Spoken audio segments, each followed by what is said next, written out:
The moon may soon be open for business. If all goes to plan, a SpaceX rocket will launch the first commercial lunar lander within weeks. The Nova-C probe is the brainchild of Texas firm Intuitive Machines. It was shown off on Wednesday, before being shipped to the Kennedy Space Center in Florida. A launch from there is penciled in for mid-November. Intuitive Machines Chief Technology Officer Tim Crane says it's a one-way trip this time.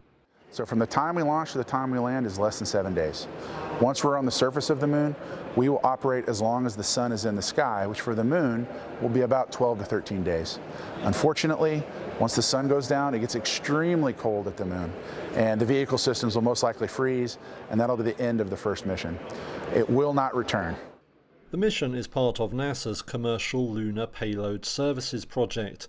It's meant to make moon trips more efficient by letting private firms bid on delivering gear to the Earth satellite. That's ahead of a planned resumption of manned missions. Nova-C will collect data on things like how its rocket plume interacts with the lunar surface. But Intuitive Machines President Steve Altemus has a longer-term goal too.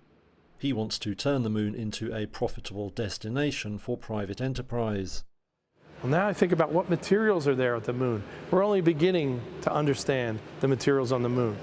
And I think there's materials that are worth something not only from a science and discovery standpoint, but maybe from a consumer goods standpoint. Is there something in that material that the Earth needs? Rare metals, helium-3, what is it? If it succeeds, Nova-C will be making the first soft landing on the moon by a US craft since the last Apollo mission in 1972. NASA's new Artemis program now plans to land astronauts on the moon again by late 2025.